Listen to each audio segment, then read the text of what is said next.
In today's video, we're going to be looking at currently active WWE superstars and seeing whether they're better off as babyface or as a heel. In case you don't know that wrestling jargon, a babyface is the good guy, the one you're supposed to root for, and a heel is the bad guy, the one you're supposed to root against. And for this video, I brought on fellow YouTuber Conman167 to help me through this marathon of a video. It is a long one, so go grab a snack, go lie down, hang out, and put me on your TV. And as always, don't forget to subscribe to this channel, ring that bell for notifications. If you're a wrestling fan, I know that you're going to fall in love with this YouTube channel because we always upload daily wrestling content. All right, let's jump into it. Ladies and gentlemen, I'm here with Conman167, famous from YouTube, Twitch, and all the platforms that you probably already know. Conman, how you doing? I'm doing pretty good, Santi. Thanks for having me on. But I got something for you, actually. I have a little gift here for you. Okay. I saw that you moved, all right? And I figured because you just dropped all this money on this new house, there's a reason why you haven't done something that your chat has been asking for a while. If you're going to tell me to oil up, I will end this video right now. I got you a present right here. It's good old canola oil. It's all for you. Slather it on and give your community a good show. Oil up, Santi. You've ruined the comment section of this. Every single comment is going to tell me to oil up. I don't understand this. Where did this even begin? But nonetheless, folks, I'm here with Conman. We're going to be going through a various list of WWE superstars, and we're going to talk about whether or not that superstar is best set as a babyface or as a heel. Any questions on this? No, sounds pretty good. Pretty straightforward. All right. Let's do it. All right, Con, we have AJ Styles to start off, who kind of recently turned heel, but was already kind of heel. It was a weird situation. I didn't know if he was a babyface when he was talking to Nick Aldis. I didn't know if he was a heel.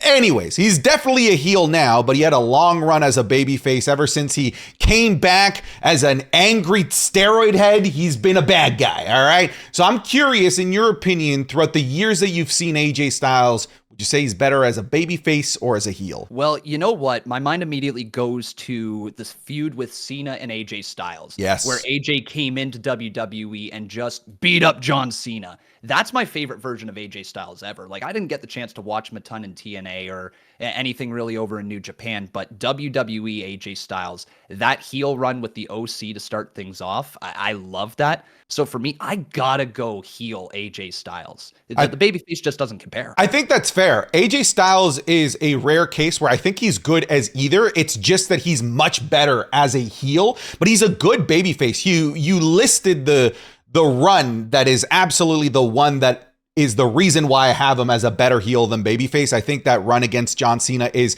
genuinely iconic. And even his time in TNA when he was a top babyface, I think his lone wolf stuff there was better. And I do think that his run as a heel, as the leader of the Bullet Club in New Japan, was also peak AJ Styles. So I do think that he does his best work as a heel. So I think you and I are in agreement on this one. I would also bring up the feud with Shane McMahon, because if you're able to get a babyface Shane McMahon over at WrestleMania and build that entire feud, like AJ Styles cooked that thing as a heel. Like, he's so much better as a heel, man. Dude, it's shockingly hilarious to think that that is the best match of that year's WrestleMania. Yeah, we don't got to get into the rest of the card. All right. Con, next we have Andrade El Idolo. I think that this is a really tough one because, at least in the world of the WWE, I don't feel like he's gotten a fair shake as either a babyface or a heel. I really think that the only consistent run that we had as one of the two sides of the morality coin is over in NXT Black and Gold when he was a heel with Zelina Vega. So I want to toss it over to you. What is your favorite Andrade?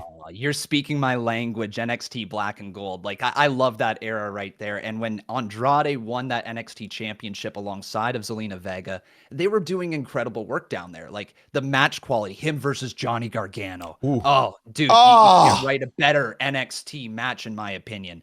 I love heel Andrade, but you're right. We haven't really seen babyface too much of Andrade. And I guess we can really tell what his run right now is going to look like. You know, he's there, but he's the speed champion. They don't really know what to do with him. He's just going to put on fun matches. I think his cockiness comes through when he's a heel, and it's his best trait. So I'm going to say heel Andrade, but it could be a solid babyface run. You know, he's got the LWO around him. He's got the feud over there. So I don't know. It probably, I'm going to say heel, but it is a tough one, eh? You know, it is a tough one. It's interesting that you say that, his best run as a heel is NXT Black and Gold and that he's never really gotten a fair shake as a babyface. But I have to disagree. They tried with him as a babyface at first in NXT Black and Gold, and that failed miserably. That's true, because it wasn't until Vega came around. He was just spinning his tires. That's right. Yeah, they actually tried. He came out with a little fedora, if you remember that. He came out with a little fedora. He did the little, tranquilo thing, and it just didn't click with the fans. And it finally clicked when he joined Zelina Vega and became a bad guy and really let out that hard intensity that he adds to his lucha libre style. Over in AEW, I don't think that he really got a fair shake as either. Yeah. So it feels like the only viable run that he's had is as a heel. So it's almost a default answer that we are both kind of going towards here. We could also look at the main roster run when he was tag team champions alongside of Angel Garza and partnered with Zelina Vega. Again, that didn't last that long. It was during the pandemic. I completely forgot that. Yeah, I mean, it's the pandemic. We all forget about it. But like, they were heel tag team champs for a little bit, but nothing really happened there either. So I don't know. Like, I've only seen enough really from him as a heel to say heel, but his minor babyface run over in AEW was solid enough. Like, the work in the ring is good, but character work, he probably just works better as a heel, I'd say. I agree. All right, Con, I think we have the hardest one in this entire list, in my opinion, because we have Bayley, somebody who has had legendary, iconic runs as both, and now we have both babyface and heel Bayley in the modern day, because before we only had hugger Bayley versus role model Bayley. It was really a battle of what gimmick was better. But now we can actually have a conversation. Is she better as a good woman or as a bad woman? Especially in today's version of Bayley, where we saw her as the role model, leader of Damage Control, as a heel, and her character didn't really change a heck of a whole lot. She's just now a babyface that targets the bad people. So what do you think here, man? Because I think that this is actually the toughest one. This is a tough one. Now I'm gonna look at it this way. She got the babyface huggable character over, and one of the most over characters in NXT Black and Gold history. We no doubt about that. That match with Sasha Banks, where she finally won the women's championship. The run as the women's champion down in NXT, taking on Nia Jax, putting on bangers across the board. And I'm pretty sure, who did she lose the title to? Was it Asuka she lost the title to? To Asuka, yes. All right. So like, that entire run was essentially the buildup of Asuka as well, right? They needed to build up Bayley to this point before they had this killer come in and just take her out. Bayley as a babyface worked wonderful down in NXT. But the main roster, when she came up, it was exciting for a little bit. People were chanting, hey, we want some Bayley. And then it just started to fade off, right? The huggable character was no longer relevant, you could say. And that turn, when she cashed in Money in the Bank for the turn, is that right? Am I remembering correctly? I think, no, I can't remember. I know she cashed in on Charlotte. I don't think that was the turn. Okay, well, shortly after she cashed in and she turned heel and all this stuff, that's where we started to finally see Bayley come into her own. So in a way, this current Bayley character is just an evolution of that heel turn, right? And Bayley as a heel was excellent. Her stuff alongside of Sasha was excellent as well. So I don't know. You're right. It is a very tough one, but if we look at the current character right now, where she's at, the WrestleMania win and all that, plus the huggable, it's tough to say that babyface Bayley isn't better than heel Bayley. I think we have more evidence that babyface Bayley has worked more with fans and with the WWE top brass. Like you said, huggable Bayley, that is also a dead-end gimmick that most people would fade into obscurity within a month of having it, and she got it over and got it super uber mega over. And let's not forget that great road to WrestleMania, the Royal Rumble victory, the Batista style babyface turn that she had. I think she's on a great babyface run right now. Frankly, I think that the short time that we've had her as a babyface in this modern Bayley, to me has been more interesting than her time as the mouthpiece of Damage Control. So I'm going to go that she's better as a babyface. And I was just remembering her taking the axe to the Bayley buddies, chopping them all down. That was the heel turn. That was the definitive. Oh, huggable Bayley is gone. Is gone. All right, Con. We have Bobby Lashley, and this is Bayley was tough. Yeah, this one's a tough one because I don't think that Bobby Lashley has had like an iconic heel run or an iconic babyface run, at least in the WWE. I will say that my favorite work of Bobby Lashley was when he was a heel, but I don't know if it was because he was a great heel so much as MVP was a great heel manager. So I don't know if I can really give the points of heel towards Bobby Lashley there. Meanwhile, the current babyface Bobby Lashley, where he's wearing the nice suit, he's trying to take and mentor in the younger generation of WWE superstars. I like this vibe of current day Bobby Lashley, but it's this current day babyface Bobby Lashley, to me, is the only babyface Bobby Lashley that's worked so far in the WWE, because every other babyface run to me hasn't worked. I also think that Bobby's in this weird situation in his career right now where he's just so liked and respected that it doesn't matter what he does, he's gonna be beloved, because they tried having him in the Profits be heel and it just didn't work because everyone loved them. So I think I'm gonna go with babyface, weirdly enough, because all his best heel stuff was being carried by somebody else. That's a fair point. And you know what? Babyface Bobby coming into WWE, the Battle of the Billionaires way back in the day. Oh, yeah. Like, he has been a very good babyface for a long time. One little thing that you forgot to mention is, I know you're just talking about WWE, but his heel run over in TNA. Yeah. That run right there is actually what brought him back to WWE. Headband Bobby Lashley. Exactly. Yeah. Headband Bobby Lashley. And he was lighting it up over there in TNA as a heel, putting on bangers against Drew McIntyre or Drew Galloway at the time. So heel Bobby Lashley over in TNA worked. But you're right. In WWE, everybody wants to cheer the man. You don't want to boo him. You want to do the boom, boom thing with him.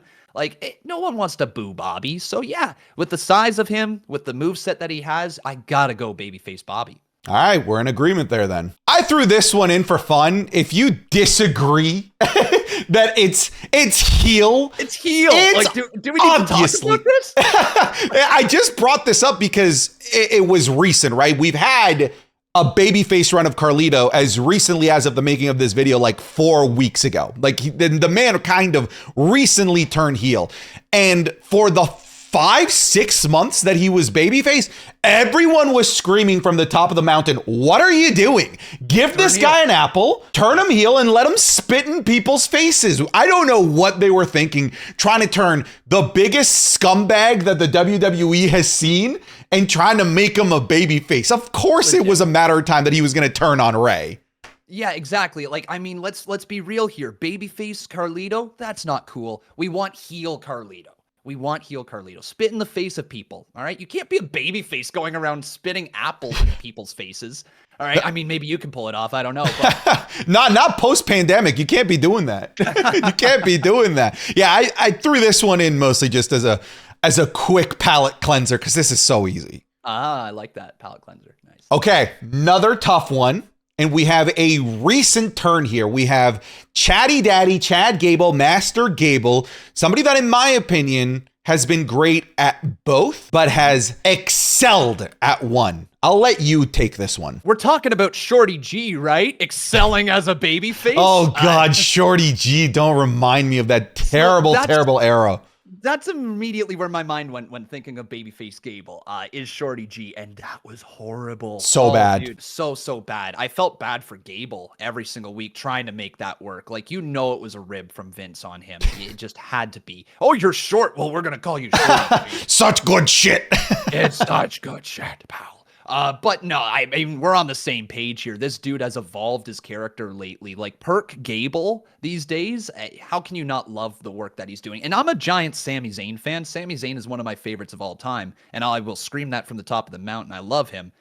But Gable's work right now against Sami has been top tier. I love everything he's doing with the Alpha Academy. Love the tension between him and Otis especially. I can't wait for that Otis babyface turn. It's going to be crazy. But Gable is a heel for me, man. Yeah, same here. I'm going to go on a limb and say, as of the making of this video, I think that Chad Gable might be the best heel in the WWE. It's so fascinating, too, because he got over the Alpha Academy, thank you, shush, gimmick as a heel, and it was so fun that it turned him babyface for a little while. But now we have this very much no-nonsense Chad Gable, Perk Gable, that is just hitting every single note. This is why WWE needs to make sure they re-sign Gable, because it would be a travesty if they lose Gable once he's finally flourished into a main event caliber player and a main event caliber character, because we knew he always had it in the ring. But now he's got that extra je ne sais quoi,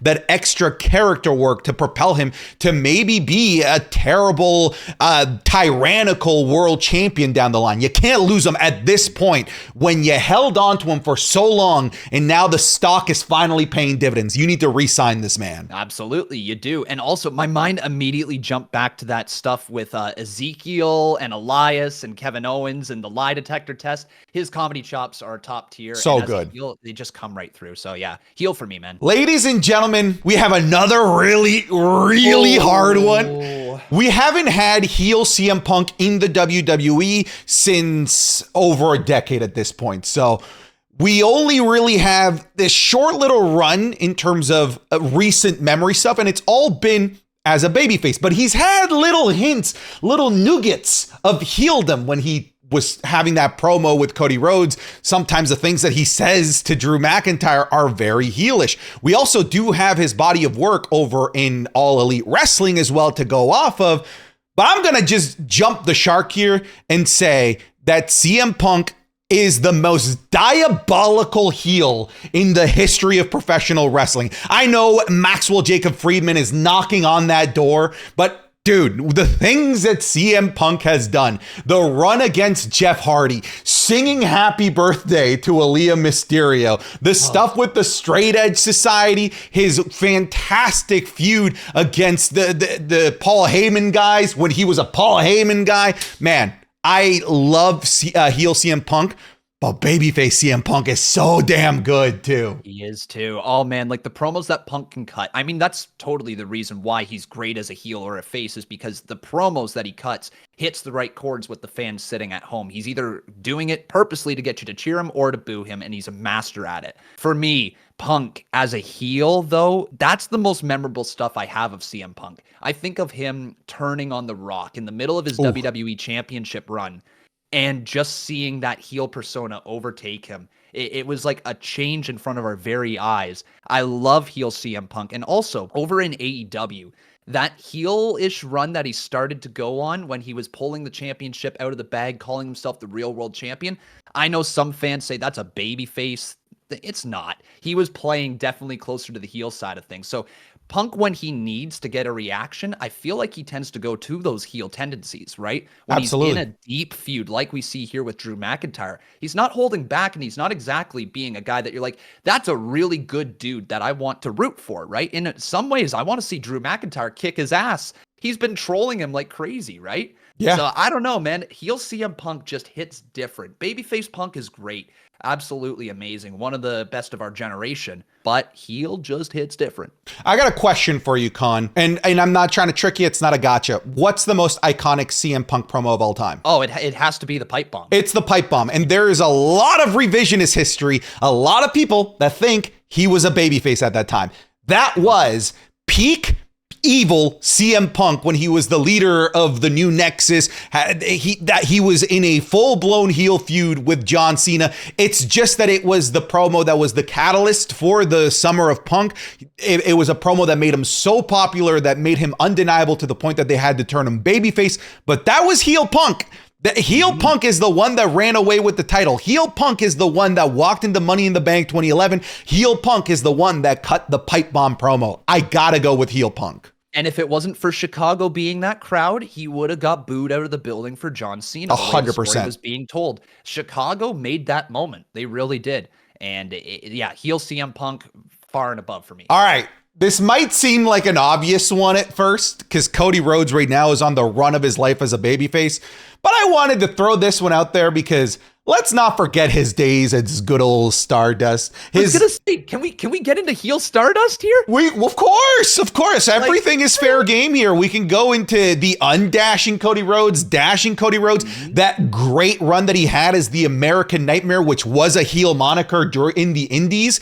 I think that there is a lot of desire, especially back in his AEW days, to see that evil Cody Rhodes. I don't think we're ever going to get it because I think we're in the midst of a Cena 2.0 like run. I don't think we're going to be seeing evil Cody Rhodes anytime soon. But I think that the discussions is a bit deeper than people would give it credit for. I would agree with you. Right now, we're nowhere close to a heel Cody Rhodes. He just started this WWE Championship run. But I do believe that we will get him at some point in the future because of his Ring of Honor run, because of his independent run, because of everything we saw happen in AEW. I think WWE is very aware that fans are ready to turn on Cody Rhodes at some point. Obviously, he's gotten way more over since coming to WWE. People singing his song will keep him over forever. But there is that portion of the audience that wants to see Cody lose every time he wrestles a match. And I think over time, as the WWE fans are, we're fickle, we will start to be like, okay, getting sick of Cody Rhodes. Let's see something different from him. And at some point, I do imagine he will turn. I don't know if it's going to come during this championship run, but if it does, it could be like Punk turning, right? It could be literally just out of nowhere and a complete rejuvenation of his character. So I got to say babyface Cody, because of this run, because of everything going on against Roman, this entire build since he's come back to WWE has been incredible to watch. But the heel stuff he's done in the past was pretty good. I mean, you can't deny that dashing Cody Rhodes was one of the best heels at the time, putting paper bags over members of the audience, right? Wearing that mask that you could see through where he thought he was deranged. He thought he was disfigured, but no, he was perfectly fine. You could see it. So that was great heel work back then. But for me, I got literally a cardboard cutout of Cody in the background. I got to go babyface Cody. I think that's fair. I think I'm going to go with babyface Cody as well. I just wanted to bring it up because I do think that there was more to this story than meets the eye, because the heel stuff that he's done has been undeniably very good. Hey, I really liked mustachioed Cody Rhodes during the Rhodes Scholars. I forgot about that. Yeah, the man. Rhodes Scholars. Oh man. Yo, everything that happened before he left WWE just kind of got blocked out for a little bit. It really did. But no, you're right. The undashing one, the mustache one. What is it? The tag team with Goldust that he had when they won the tag titles from the Shield, if I'm remembering correctly. So yeah, like great moments as a babyface before, and great moments as a heel before as well. So. All right, yeah. Babyface, we're both in agreement. Boom, Drew McIntyre. And I just want to preface to not allow us to fall into the trap of recency bias, because now he is on a legendary heel run. It's so good. But I also want to remind everyone of how over and how popular he was when he won the 2020 Royal Rumble. The fact that he carried the company from 2020 to 2021, all as a really, really likable babyface. His NXT Black and Gold stuff as a babyface was great. There is actually more evidence in the WWE, at least, of a good Drew McIntyre being babyface. Like, there's just more evidence of it. It's just right now, this heel run, the majority of his heel runs in the WWE haven't worked. Look at the other ones, right? 3MB didn't really work. It was a comedy heel gimmick. Before that, the Chosen One. It's literally a meme that didn't work. It's the whole reason why we have the current day Drew McIntyre. He himself trolls the past version of himself. So we only actually have about 8 months of heel Drew McIntyre. Is that enough to top everything else that he's done as a babyface over the last 6-7 years in the WWE? I'm going to say yes. Woo! And here's why.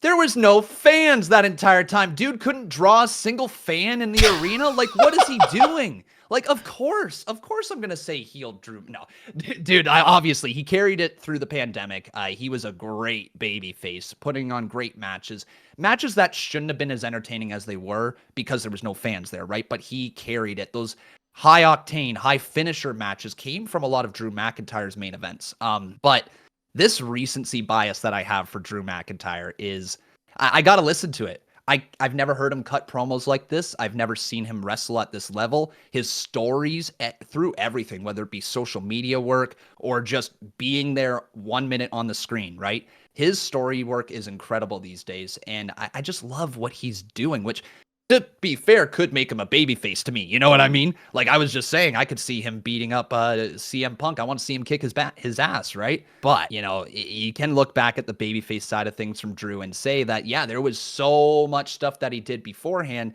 that was actually really good for WWE. Winning the WWE Championship as a babyface is like the highlight of his career, right? So it's a tough one, but I got to say heel McIntyre just because I am going to give into recency bias. I really love his work right now. I think the reason this heel McIntyre works so well is because he's just all of us without the filter. You know, he is the internet wrestling community embodied on television, no filter, anonymity. He's telling me to oil up, apparently.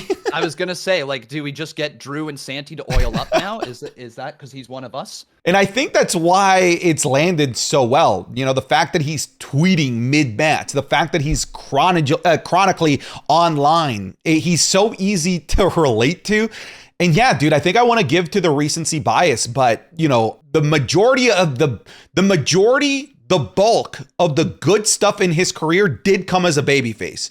It just so happens that the best stuff that he's been doing in his career just happens to be right now as of the making of this video. And recency bias or not, that's what I'm going to go with. I think it'll be interesting coming back to watch this video maybe in 2025, 2026, if we still feel that way. But if you're watching this in June 2024, you know what we're talking about. This heel Drew McIntyre is legendary. Now, I do wonder if Drew McIntyre, if there would have been fans there for his babyface run, you know, because he won the Royal Rumble with fans there, and it was a legendary pop when he eliminated Brock Lesnar. If he had all those fans for those 8 months or whatever it was as champion and the feud with Randy Orton, I think he would have got incredibly over. The work was really well done and people would have been clamoring to see him in person, but unfortunately no fans, so we don't know how that actually will go. Next up, we have Finn Boy, Finn Balor. Currently a heel as of the making of this video. Yeah. He's had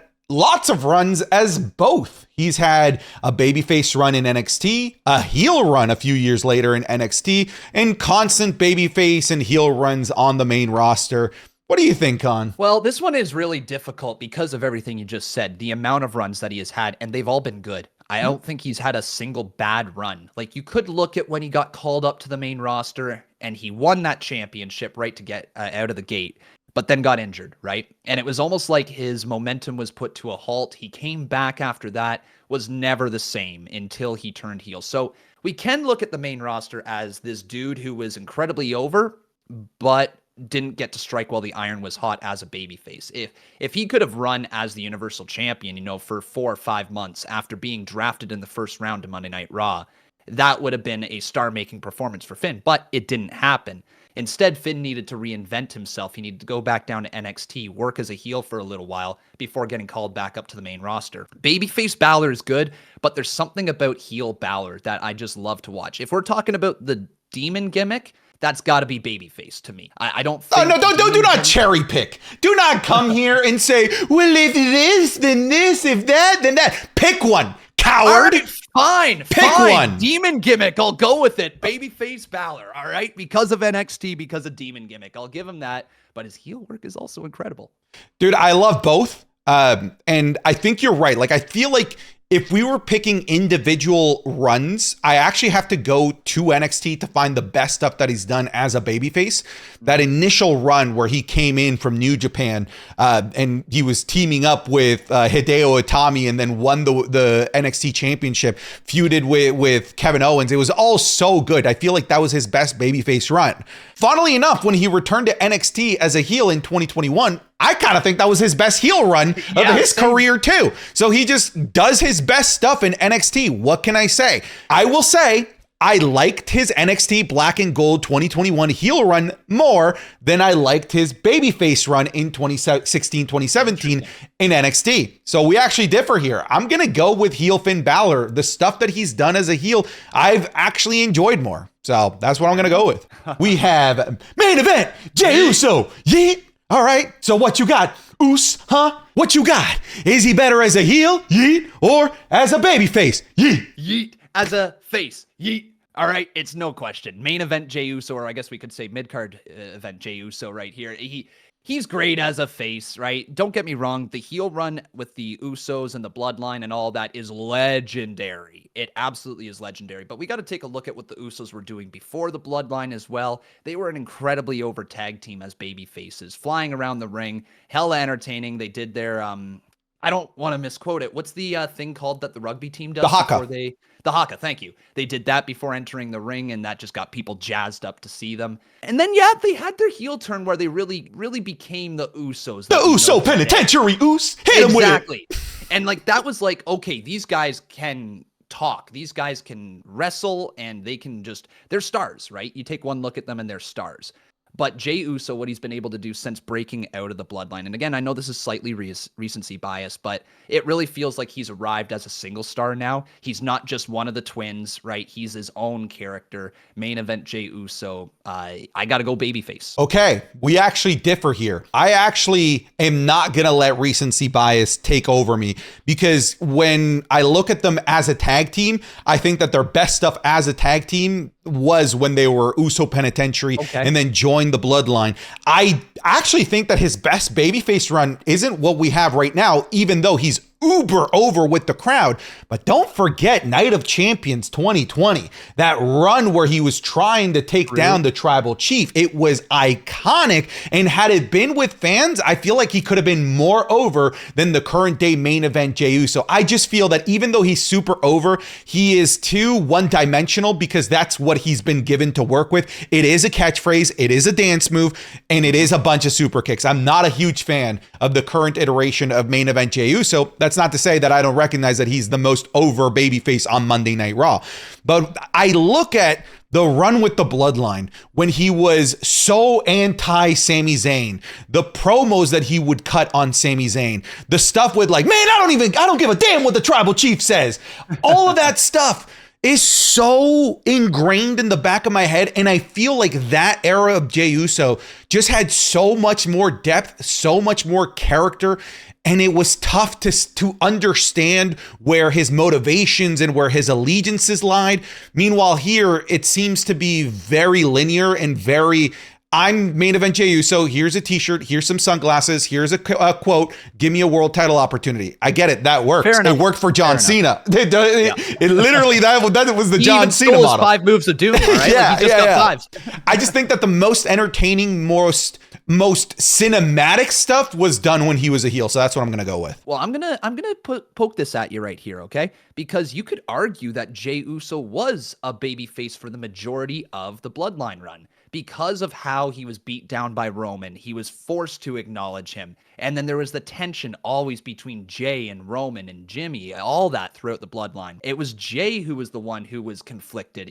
I know Jimmy was the one who super kicked Roman, and we don't really focus on that anymore, but like Jey Uso had it made throughout the entire Bloodline story. It was the focus of Bloodline was obviously to push Roman Reigns to the top, but it was also to get Jey Uso over as a single star, which I think they really successfully did. Yeah, I think you could write essays on Jey Uso's career. I think you could write 30, 50-page dissertations as to the complexity of his character. No, no, my videos need to be lazy. I'm not out here writing 50-page essays, Oos. All right, so we disagree. Next up, we have Kairi Sane. I feel like we don't have to spend too much time on this because there's not too much to go off of. I feel like this heel run, she's just sort of existing. She's just there. She's just there floating on water. Meanwhile, bro, I kind of vibe with the Pirate Princess. I love the Pirate Princess stuff. I know it's gimmicky. I know she's coming out with I don't know what that's called, the steering wheel of the ship. She's got the pirate hat. When she came out with the NXT title in the chest, bro. Yeah, that was cool. I love it's a huge gimmick. Yeah, I love how gimmicky it was, but it worked for me. This is just a body. It's just somebody there. Yeah, I agree with you. I feel like this has been the issue with the Damage Control stable, unfortunately, for a while, is that a lot of bodies are just thrown into it and they're put on TV and they're there to put the babyface over, right? And Kairi, unfortunately, she has done a lot of the jobbing since coming back. She has taken a lot of the pinfalls. Yeah, she was one half of the women's tag team champions, but she has been the fall gal for the Damage Control stable for a while. Yeah. You got to go babyface. You just have to. I don't know how else you do it. Like her versus Shayna Baszler in the Mae Young Classic. That was a great. I have that right? I'm not misremembering. Well, the comments will torch you if you're wrong. All right, well, go ahead, comments. I'm either right or wrong. But she just had a great run as a babyface, and we didn't really get to see too much of it on the main roster, but we got to see enough, right? You like Kairi as a babyface. I'm with you, babyface. Yeah. I think this is a tough one, so I'll lay out kind of like my initial thoughts on LA Knight. It's the same character, whether he's babyface or heel. It doesn't matter what he is. He's literally the same arrogant dude. The only difference is that when he's a babyface, he's an arrogant, annoying dude at the heels, and when he's a heel, he's an annoying, arrogant dude towards the baby faces. So can we even really decide on this one? I don't know. Yeah, we can. Of course we can. Yeah. Dude, like, let's be real here. This guy has taken over as a babyface. He ran as a heel in Impact Wrestling for a long time, doing the same shtick. But, like, it's every time that the fans start chanting yeah, or when he was in NWA, when the fans were chanting yeah with him, that's when he thrives the best. He works off of the crowd, right? If the crowd isn't working with him, he's not going to be the same level of star. His moveset is good. He's good in the ring. He's good at everything he does, but he's great on the microphone, and he's great with connecting with the crowd. So for me, I got to say babyface, but you're absolutely right. Same character regardless if he's babyface or heel. But the fans, when they eat it up, man, that's the best version of LA Knight. I do want to remind people that LA Knight's initial popularity did start and spark while he was a heel. It was the popularity that became so undeniable that really forced them to turn him into a babyface. So I'm curious. Stone Cold-esque. Yeah, like it's because Stone Cold is a great comparison. Mm-hmm. It's the same character, heel or face. He just goes out there and beats people up, right? So LA Knight, he could work as either, but who are you going to say Stone Cold's a better heel than a face? No, definitely not. It's just, I'd be curious to see with his current level of popularity, what the crowd reaction would be like if he was a heel. Cause I bet it would be identical. I bet it would be the same, and that nothing is changing. Yeah, right? yeah. Back with Bray, he was a heel against Bray, and he got cheered for the majority of that feud. So I guess I'll go babyface, but I feel like you could go either. You really could. All right, so we have Maxine Dupri. At first glance, this might be a little bit weird because some people might think that we've only ever seen babyface Maxine Dupri, but do not forget that we did have Maxine Dupri not that long ago as the manager of the Maximum I don't know what they became, Maximum Male Models, which was a gimmick that I adored. I'm just going to say that. LA Knight. I really liked her as the leader, as the manager of the Maximum Male Models. To me, that's the best version of Maxine that we've had to date. I know that there's a lot of love for her right now as a babyface. I think that she's super lovable right now, but I don't think it's necessarily because of her. I think it's because of how evil and detestable Chad Gable is. So I'm going to say heel from which she was leading the Maximum Male Models. And that's a pretty good shout right there. I mean, she is just this lovable dork right now, but that's really the extent of it. She's not really the strongest of wrestlers, but she's not being presented that way right now. So it is good for her character that way. But I do kind of have to agree with you. When she was a heel, I think the delivery of her promos were great. I think that she was on her way to getting something over that had no right in getting over. Mm-hmm. And, it was because of Max Dupri breaking out as LA Knight that kind of ended. If LA Knight wasn't as popular as he was at the time, I think they could have had a decent run. It was starting to get over. It was more of a comedy act for sure, but like the Maximum Male Models had some value for the main roster for sure. I guarantee you it would have worked had LA Knight never been part of it to begin with. Yeah. Because like fans were ready to crap on it as soon as that happened. If it was Maxine from the start, and she was leading Marseille and Mansoir from the get-go, dude, I feel like people would have guzzled it. It would have been so over because it's worked with Pretty Deadly. Honestly, like it's not that much different of a gimmick. And I feel like Maxine Dupri was a great manager, a great mouthpiece for it. And I feel like it's the best work that she's done. So are we in agreement there, heel? We are, and I'm really hoping that she does turn soon. I hope she listens to Gable's coaching.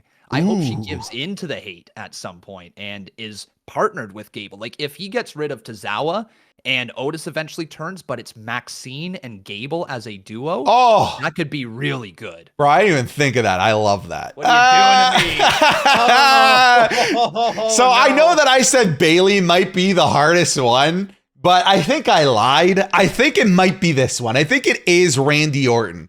And just to lay the ground floor for Randy Orton has been an iconic, legendary status of heel, but he's also so goddamn likable and so good as a babyface as well, especially if you want to be influenced by recency bias. I feel like this character, this persona of Randy Orton that we're seeing on screen as of June 2024 is so good as well. And honestly, I don't think Randy could have a heel run anymore because he's at the point where he's just so respected by everyone that no one's going to boo him. So what do you think, man? The legend killer has become the legend, and you don't boo legends anymore. So Randy Orton, babyface, we got to say that he is on the top of his game right now. But we have to look at the past for this. We have to go back to 2009 Randy Orton, that menace in the ring, kissing Stephanie McMahon while Triple H is passed out handcuffed to the bottom rope.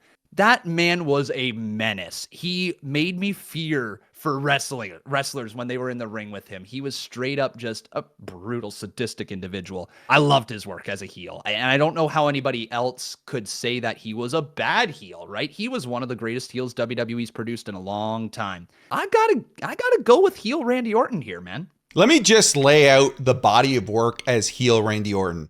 There is the pun kind of intended legendary run of the Legend Killer in 2004. So good.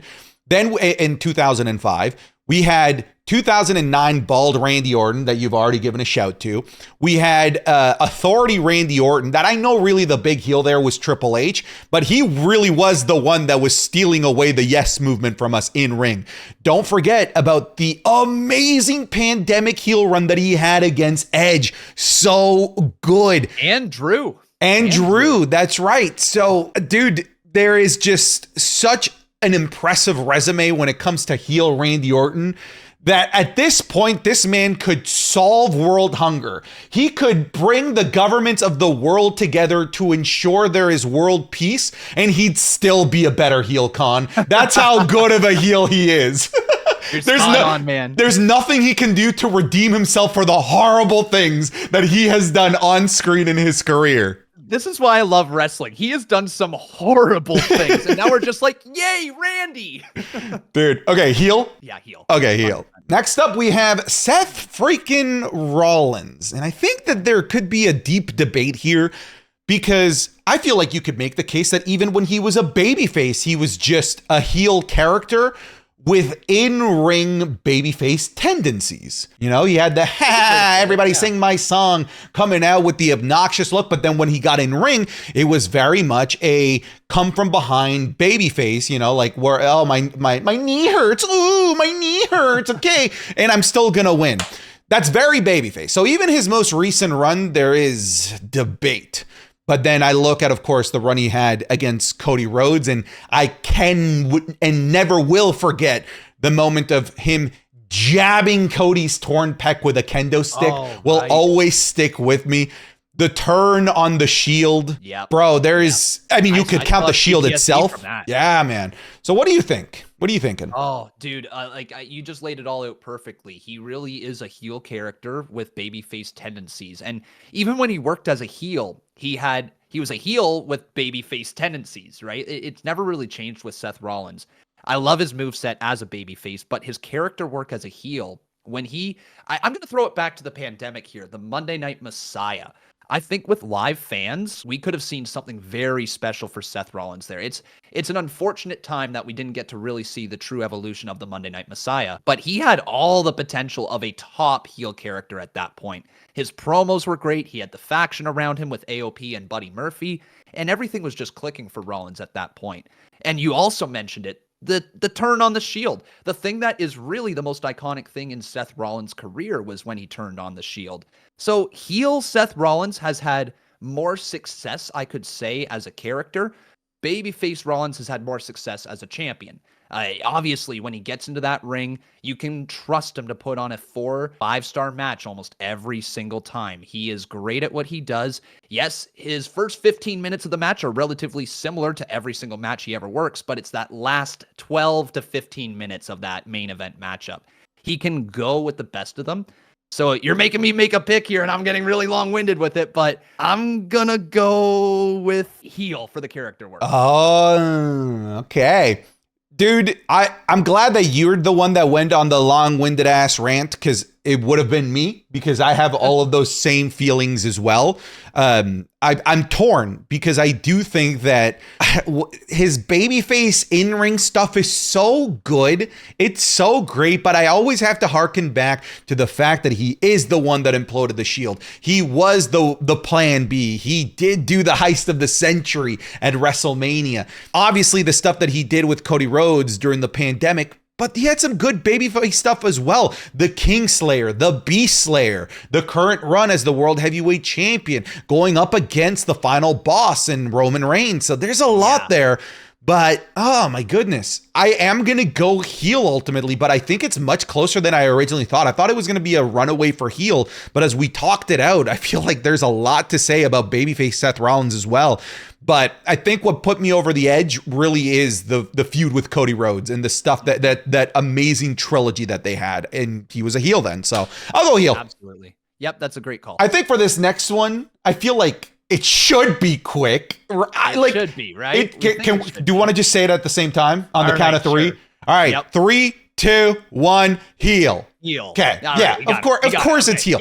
Babyface Charlotte doesn't work, bro. It doesn't work. Anytime that they've tried it, it never hits, it never lands. You want to know why, Con? Because she's the New York Yankees. She is the Los Angeles Lakers. She is the franchise. She is the one that is, at least on screen, handed everything because of her last name and her legacy. You can't have a babyface around that. You cannot do that. On top of that, what are the three things that are certain in life, Con? It is death, taxes, and Charlotte Flair coming back from injury to win a WWE Women's Championship. Sorry, Bayley. Yeah, it's dude. It's exactly set up to happen for her to beat Bayley when she comes back.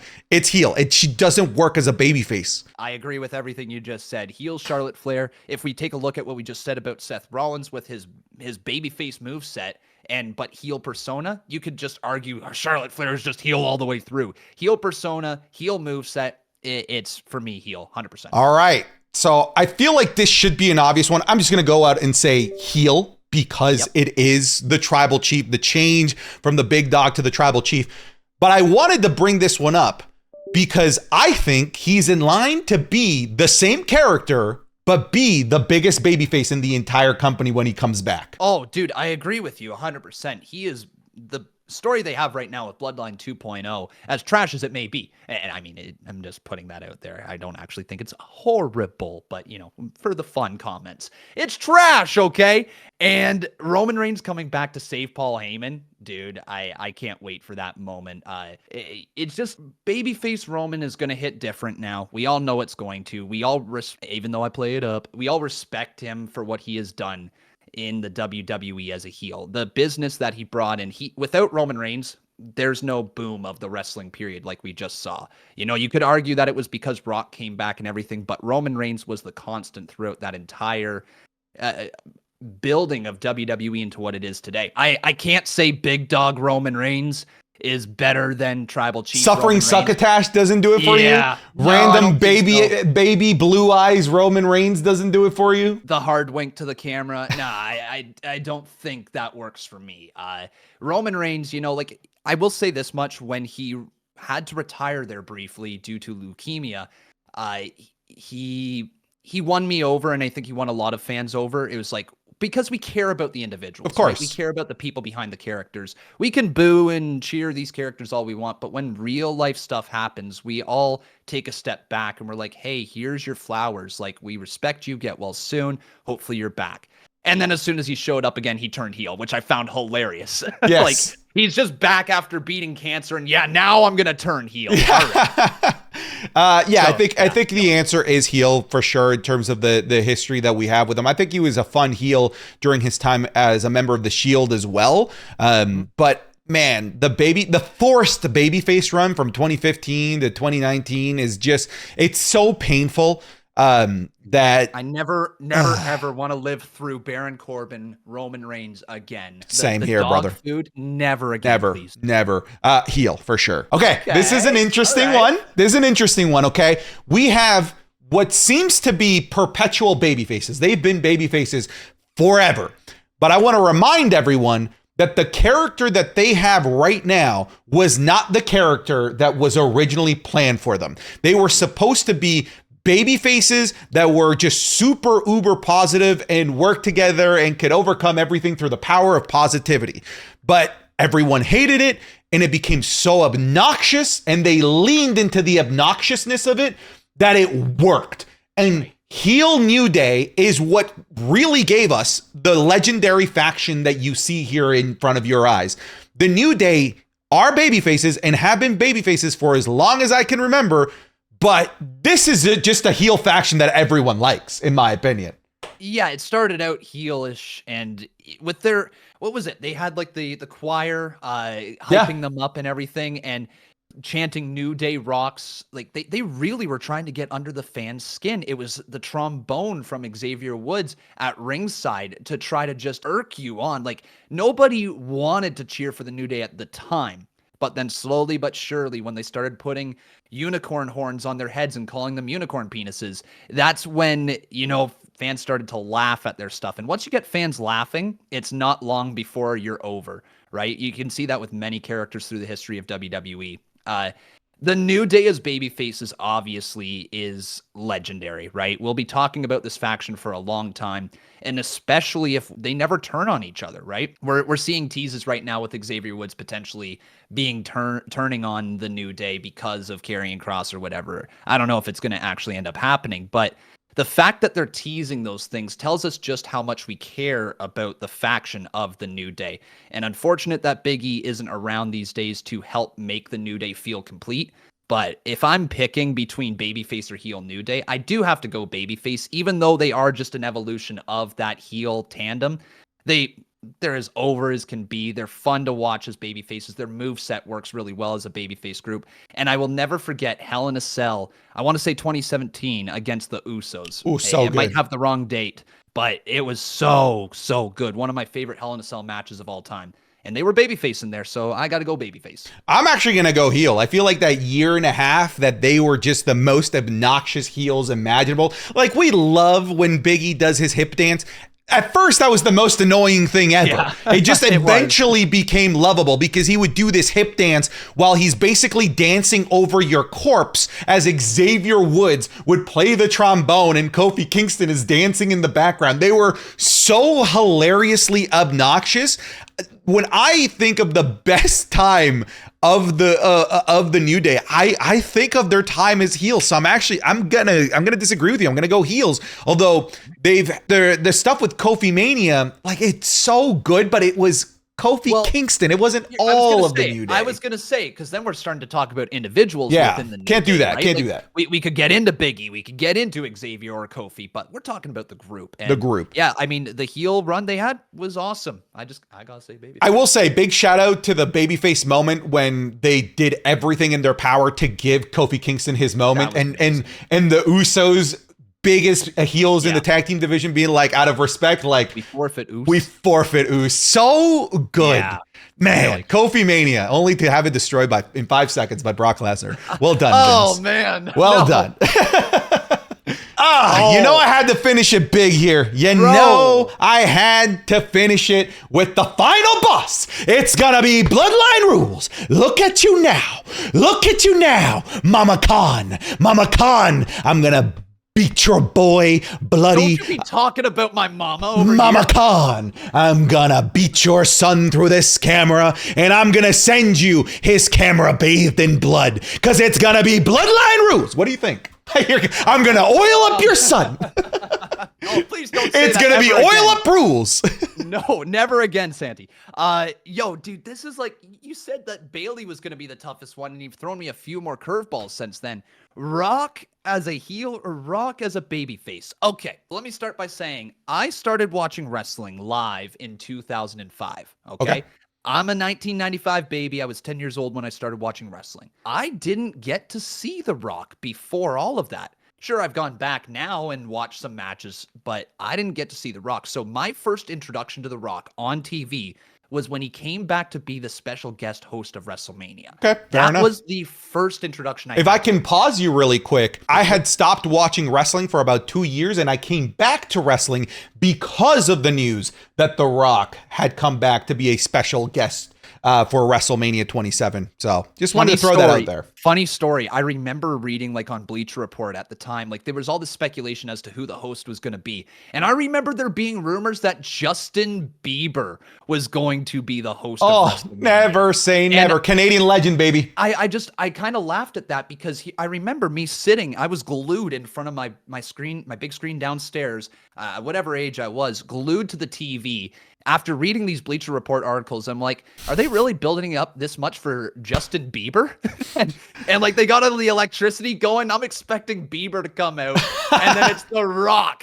I mean, that was my first introduction to him. I literally had goosebumps from seeing The Rock then. But I can't say I loved everything that I saw from Babyface Rock. You know, it was kind of like he showed up and then took the title from Punk. And like, I know there's a longer run with that, right? There's the once in a lifetime and twice in a lifetime match, and then eventually Punk and all that. But it was, to me, it was just kind of like, okay, Rock's here, and he's here for a match, and like I didn't get too excited over it at the time. But let me tell you, Rock coming back recently, and I know I've had a little recency bias with all of this, but I truly believe the Final Boss is the best character The Rock has had.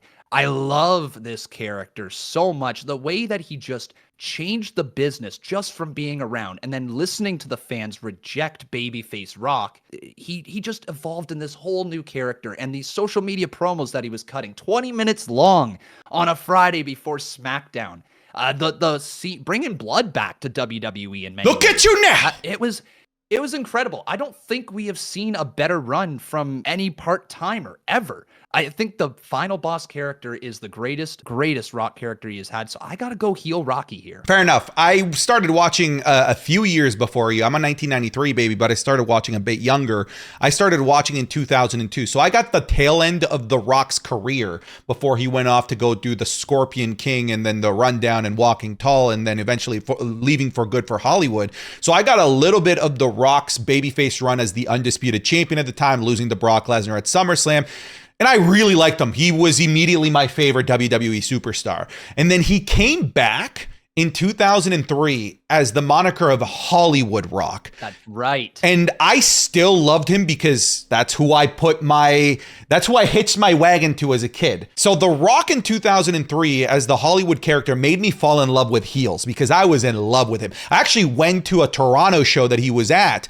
And to this day, I still remember him saying, I am the jabroni beaten, pie eaten, trailblazing, eyebrow raising, stronger than a bear, faster than a buck, the biggest thing to hit Canada because the Toronto Maple Leafs suck. And dude, the arena was just so hot when he said the Toronto Maple Leafs suck at the ACC at the time. That's all you got to do in Toronto. Just tell us the Leafs suck. Yeah. So I've been in love with the idea of Hollywood Rock ever since, because to me, it's the greatest single run for a character that we've ever had. And I was clamoring for them to bring it back. Sorry, say again? He was heel at that time. He was heel. And I think it was so good what he was doing as Hollywood Rock.